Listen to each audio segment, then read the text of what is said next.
H&M News at 6 o'clock. This is Danny Akimola. Good evening. The homeless man was from victims of the Manchester attacks as they mourned the death of their loved ones. President Trump and former aide Steve Bannon in the midst of a dispute as President Trump released a statement saying Bannon lost his mind after losing his job. Extreme weather all over the world causes a panic as hurricanes, floods, natural fires, earthquakes, and more natural disasters become a day-to-day occurrence. How important is streaming in the age of technology? Experts find a way to prove that streaming has been very fruitful for the UK music scene. In sports, Britain's Andy Murray pulled out of the Australian Open after failing to recover from an ongoing hip injury. All this and more shortly.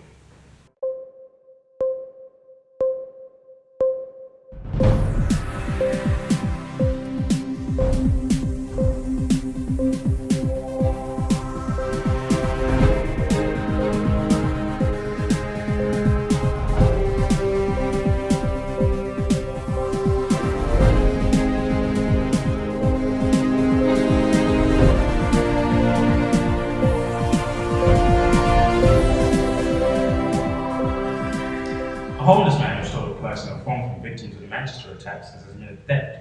Chris Parker was initially dubbed a hero for claiming he comforted a seriously injured girl at the Manchester bombings, which occurred during the concert of singer Ariana Grande. He claimed the lives of 33 people and injured over 500 people on the 22nd of May 2017. A tragic incident carried out by suicide bomber Salman Abdi. CCTV footage played to Manchester Crown Court showed him wandering between stricken victims. He kept returning to injured Pauline Healy, whose granddaughter lay dying nearby, before leaning over her and taking her handbag to steal the purse. The footage showed paramedics and police trying to resuscitate victims close by as he did so. The day after the bombing, Parker gave an interview to Press Association, saying he had been begging in the foyer for hours at the arena at the time of the blast. He said, "It knocked me to the floor, and then I got up, and instead of running, my gut instinct was to run back and try and help." Within hours of taking the purse, he was using Mrs. Healy's bank card at the local fast food restaurant. It had also been reported that he had stolen an iPhone from a victim who could not be named due to legal reasons. Defendant Parker, John Broadley, told the court, "The only thing we can do is plead guilty and sincerely apologize for this appalling behavior on that evening." John Broadley also asked for pre-sentence reports of Parker, who has had a string of previous convictions dating from 2000 to last February, including the death of a person, a woman, and numerous shoplifting and burglary offenses. Former White House aide Steve Bannon lost his mind after losing his job at the White House, US President Donald Trump has said. Bannon was executive chief officer of the Trump campaign in a span of 3 months, and the White House chief strategist for 7 months before returning to the White House. The president disavowed Mr. Bannon after he was quoted in a new book describing a meeting between Trump's son and the Russians and its treasonous. The Russians had offered Donald Trump Jr. damaging information on Hillary Clinton at the June 2016 meeting. Mr. Bannon's quote appears in a new book by journalist Michael Wolff. Mr. Trump said in a statement on Wednesday, "Steve Bannon has nothing to do with me or my presidency. When he was fired, he not only lost his job, he lost his mind." The White House press secretary Sarah Sanders said in a written statement that the book was filled with false and misleading accounts and was trashy tabloid fiction. At her regular briefing later, she said Trump was furious at and disgusted by Bannon's remarks. Going after the president's son in an absolutely outrageous way is probably not the best way to curry favors with anyone. She described the claim of treason against Trump Jr. as ridiculous accusations and pointed to an interview on CBS 60 Minutes in which Bannon had refers to allegation of collusion with Russians as farce. She told reporters if anyone has been inconsistent, it's been him. It certainly hasn't been the president or this administration. She claimed that Trump and Bannon last spoke in early December. Asked if the former chief strategist was off the list for social invitations to the White House, she replied, "Trying, probably so." Sanders claimed that Wolff had never actually sat down with the president while researching the book, but had just one brief conversation of about 5 to 7 minutes. She was also aware of just a dozen interactions between Wolff and White House officials, 95% of which were at Bannon's request. "I know the book has a lot of things to say that are completely untrue," she claimed. Donald Trump Jr. also jumped in the frame, blasting Bannon in a series of tweets that blamed him for the election of the first Alabama Democratic elected to the Senate in more than a generation. "Thanks, Steve. Keep up the great work," Trump Jr. said, replying to reports' tweets about the swearing-in ceremony of Donald Jones. Bannon declared a season of war in the Republican establishment and has threatened to run disruptive primary challenges against incumbent senators. The Senate Majority Leader, Mitch McConnell, said that Alabama's special election, in which the controversial Republican Roy Moore, who was accused of sexual misconduct with a teenage girl, lost to Justice Jones, demonstrates that Bannon anti-establishment candidates are unelectable. Trump Jr. added later, Steve had the honor of working in the White House and serving the country.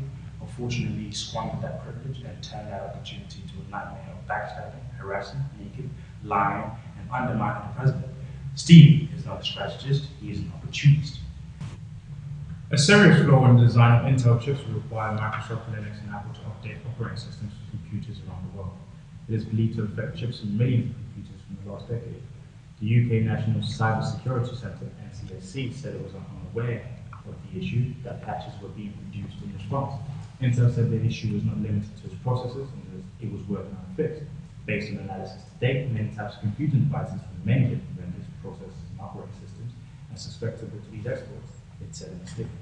It said to be working on to develop an industry-wide approach to resolve these issues promptly and constructively. Intel has begun providing software and firmware updates to mitigate these exploits, it said. Experts have said that the fix could slow down the performance of computers by up to 30%, but Intel played this down, saying that for the average user, performance impacts should not be significant and will be mitigated over time. In response to the news, the NCSC said, we are aware of reports about potential flaw affecting some computer processors. At this stage, there is no evidence of any malicious exploitations and patches are being produced for major platforms. Ash clouds have reached a height of 2,000 meters, forming a plume that was traveling west-northwest. A change in wind direction could hit operations of Papua New Guinea's Wee-Waa Airport. All residents of the island have been evacuated with no loss of life, said the US-based charity Samaritan Aviation, which operates seaplanes to remote areas of Papua New Guinea. A severe winter storm has enveloped much of the US East Coast, delivering frigid temperatures, snow, strong winds, and coastal flooding that has led to the cancellation of thousands of flights and the looming prospect of power outage. At least a dozen people have died as a result of the storm, which has brought bitterly cold winds up to 70 miles per hour as it travels north of the Atlantic seaboard. Forecasters have referred to the storm as a bomb cyclone due to an unusual rapid drop in atmospheric pressure that has triggered hurricane-like conditions. Ryan Mao, a US meteorologist, called the event one of the fastest intensifying non-tropical storms in historical analysis. Scientists say 2017 is set to be the third warmest year recorded in the US as they look back at the year littered with stark signals of climate change. The year-to-date average temperature across the contiguous US has been 2.6 Fahrenheit above the 20th century average, according to the National Oceanic and Atmospheric Administration, NOAA.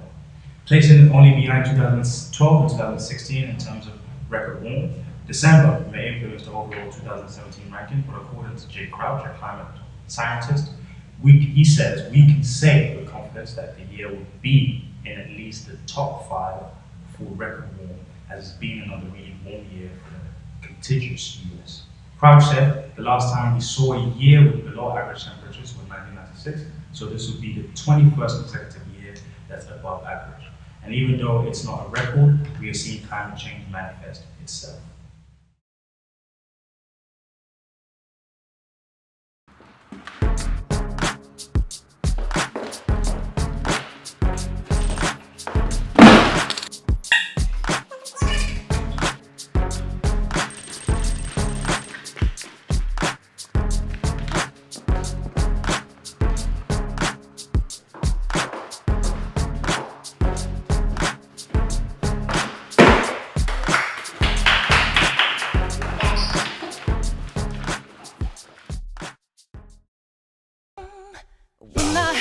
To myself, I didn't want you around. Those pretty faces always make you stand out in a crowd. But someone picked you from the bunch. One glance was all it took. Now it's much too late for me to take a second look. Oh, baby, give me one more chance. New Galaxy Salted Caramel. When life isn't smooth, go salty. I hope my hair stays in style. I've never got this to get messed up. Oh, VA5. I hope that this does the trick.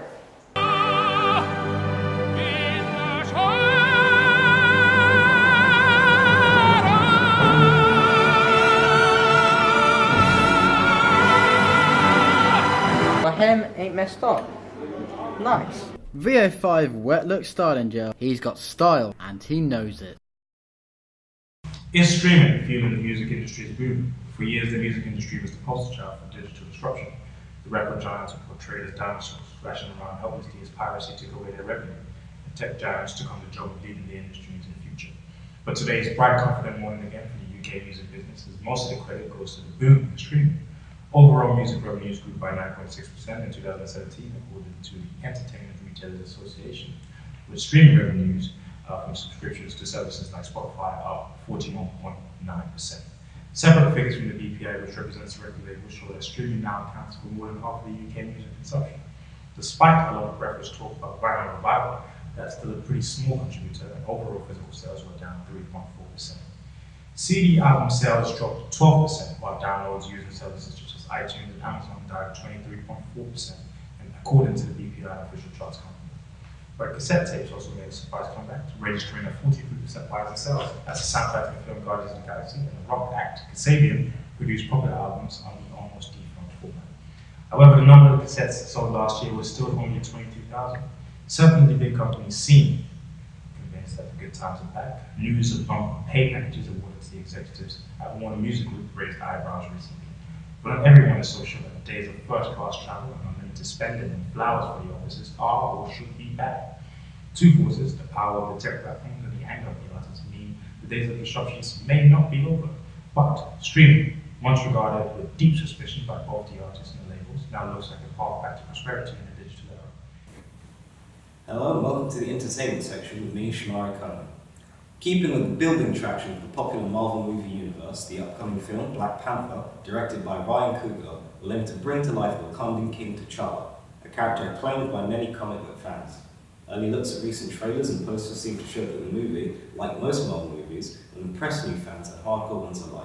And from recent reports, the man Chadwick Boseman himself, Black Panther, will immediately take place after Civil War and will delve into the main character's past and his relationship with his father. Chadwick was quoted saying, "You want the wow factor, but it's not just about blowing stuff up, it's definitely a character piece."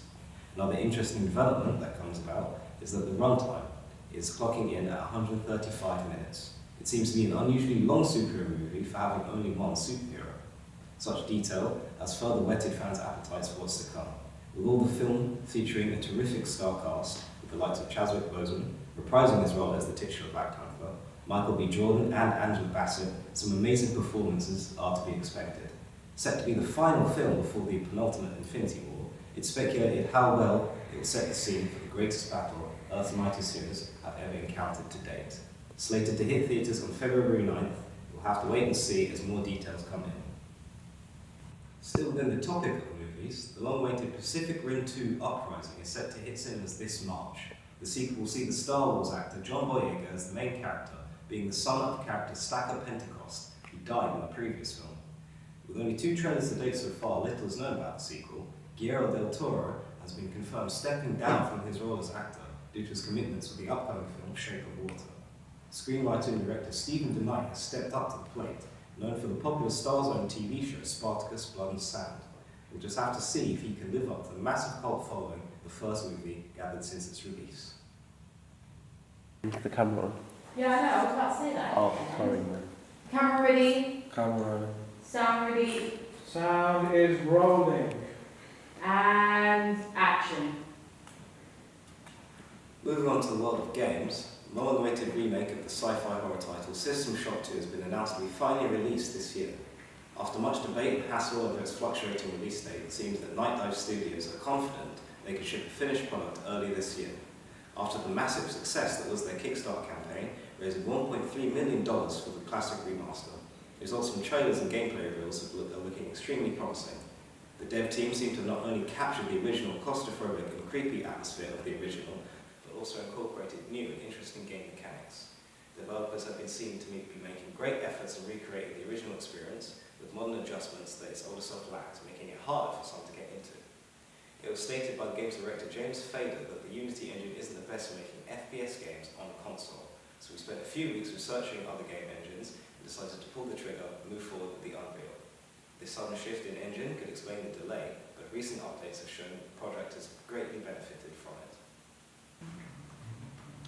Within the realm of computing, recent developments have led to the announcement that the company Nvidia have released what is now being called the most powerful graphics card in the world to date.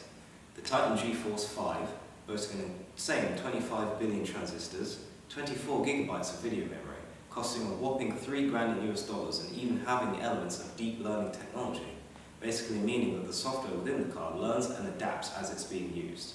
And while these specs are a tad bit beyond anything required in the world of PC gaming, experts say that the new graphics card could revolutionise the course of cryptocurrency mining, which could lead to some interesting developments considering the ever-growing price of Bitcoin and Ethereum in both the US and British market.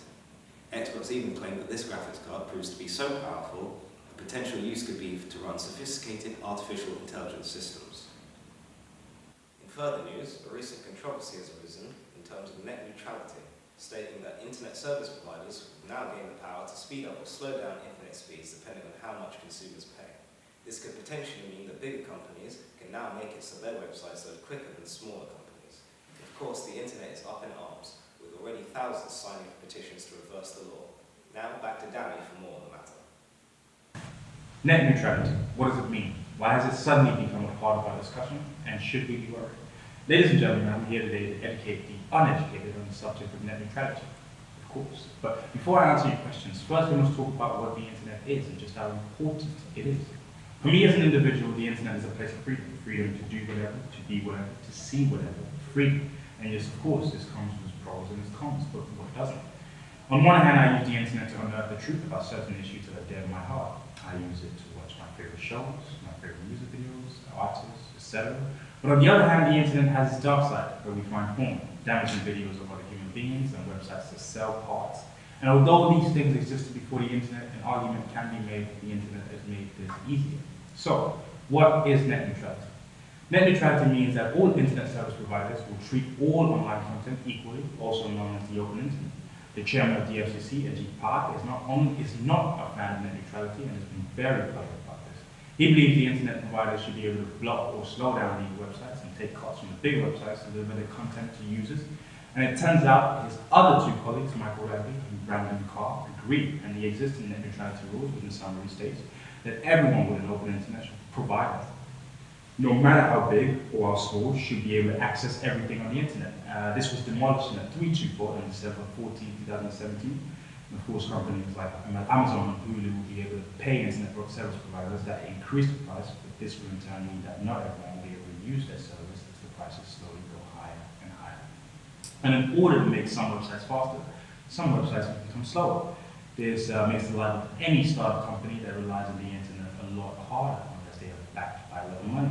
Now, should internet service providers be able to charge its users depending on what websites they use? How does this impact piracy? How much leverage does internet service providers have over streaming services? How does this impact TV? All these questions are left unanswered as we wait to see just how net neutrality plays out. But I can tell you, personally, that I don't think any of this will favor the less fortunate. But that is my opinion. And that's why today we have expert Adam Norman in the studio with us to tell us a little bit more about net neutrality. Hello, Adam. How are you doing? Hi, Danny. I'm very well, thank you. So, I guess my first question is, do you know what net neutrality is? I suppose being here as an expert, I should really know what it is. So yes, the basic premise of net neutrality is basically to stop, stop American internet service providers having monopoly or control over the content that's freely available on the internet as we currently know it. This, for instance, could prohibit the access to certain websites, the content that's available on those websites, and applications which are available to use, such as you mentioned there, streaming services, Netflix and other things that may be affected. It also has an impact on the speed of the internet, and which the speed you access things. So it could be that actually companies such as eBay or Amazon could fight over each other and pay more to get a faster service or a slower service, depending on what their requirements are. Right. So how does net neutrality affect you in your own time in your workers? I think, to be perfectly honest, in my own time, I couldn't really comment at the moment on what effect that would have. But as someone who works in education, I feel the impact to learning and students would be quite large. If you could think, if you're doing a research paper on political information or a bit of political uprising or something along those lines, the ISP could potentially, redact a lot of that information out, so you wouldn't have a clear picture of what's actually going on. So the impact would be massive. So do you know who was supporting net neutrality? Net neutrality was originally sort of spearheaded by, in 2010, by that Barack Obama, who was a senator. And then when he got into office, he was sort of passed through and sort of pushed through the net neutrality sort of cause, along with around 4 million US citizens, which is obviously a huge number of people supporting this. It was then passed to the federal court, and the federal court then sort of put a law in place against the FCC or the Federal Communication Commission, stopping them giving them permission to sort of abolish net neutrality. Right. So are you for or against net neutrality? I'm totally for it. I think, to have the freedom that we do and the freedom of information that we have, I couldn't really imagine a world now that we live in that would restrict the content that we have. I mean, it would impact stuff like Facebook, Twitter, all those things that have really supported small businesses and entrepreneurs and making money could all stop because of them, because of taking that neutrality away. So do you believe, due to the nature of the American Congress, the way the richest control, I guess, the most of it, do you think that neutrality has an opportunity to be improved? I think the nature of Congress and the nature of the White House that it is at the moment, anything really is truly possible. I think if you look at Trump as a person and look at the things that he wants to achieve in office, he is very, very money focused. And although in certain respects, actually being slightly more strict on social media might be a better thing for Trump. But I think it's surely with the amount of people supporting net neutrality, it can't be fully approved for Congress. Of course. Well, I'm glad to know we're both on the same page. I, for one, I am for net neutrality, and I hope it does get approved. Thank you for joining us today, and thank you for joining us too. The popular YouTube star Logan Paul has found himself in hot water with members of the public over a viral video he released on his YouTube channel, which has over 50 million subscribers.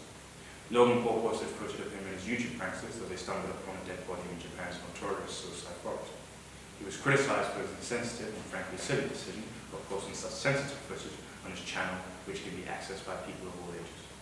He has released the written apology on his Twitter page and released a video apology on his YouTube channel.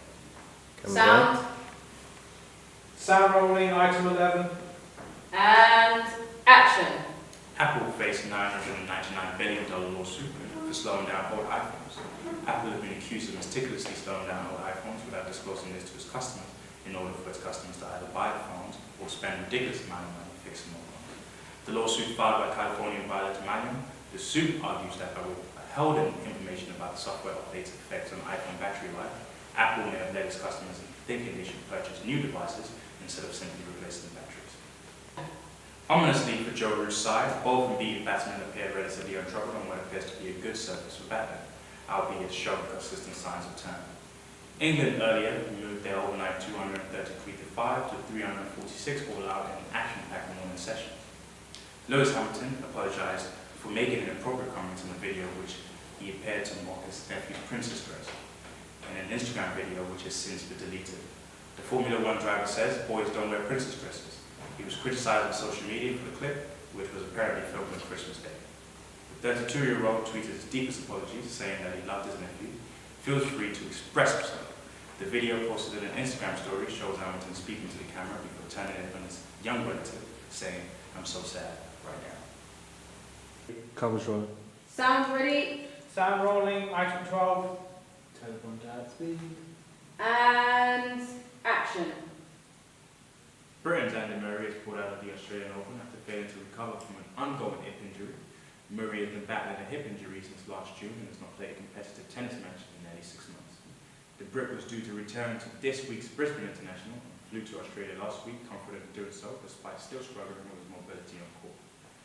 But the 30-year-old was forced to pull out of the tournament at the last minute and this morning confirmed that he will be returning to the UK and missing the first Grand Slam of the year. Usman Khawaja, unbeaten 91. You know what? That was meant to be the change. Yeah. You can just ask next. So do a turn. Do a turn. Yeah. Okay. You need to be there. That's a good point, actually. You look so joking. Oh my god. I'm gonna put this on over there.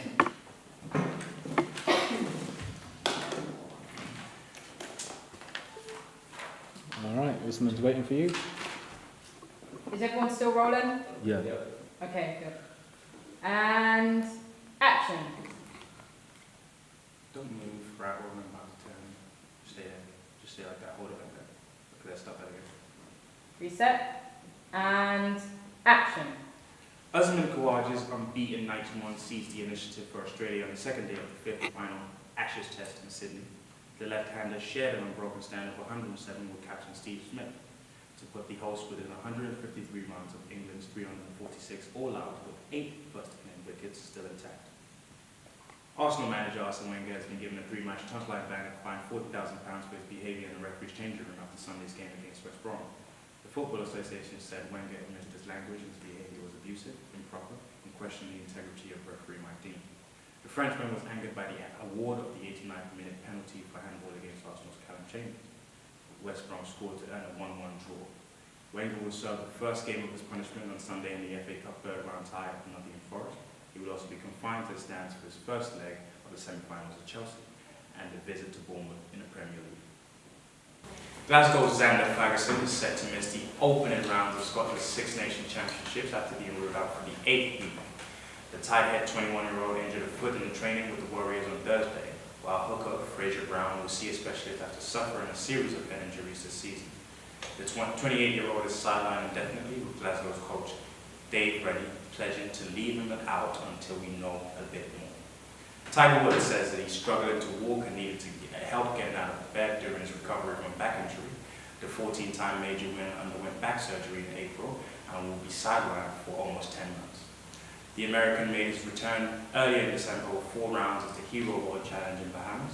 He said, "I hadn't played without pain for a long time. It was nice just to go out there and chill out." The 41-year-old also said, "During that 10-month period I was away from the game, I had a hard time walking and often needed assistance getting out of bed.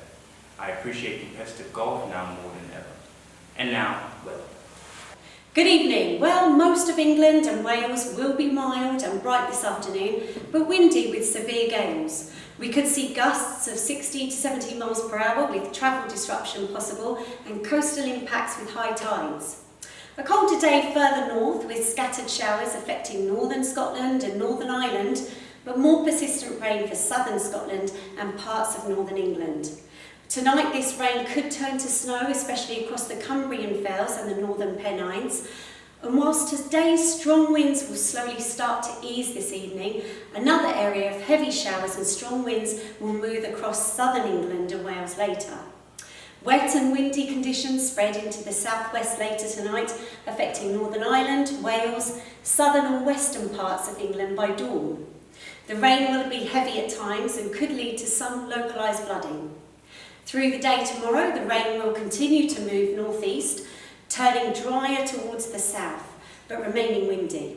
The rain stalls across northern England and southern Scotland throughout the day before clearing away into the North Sea.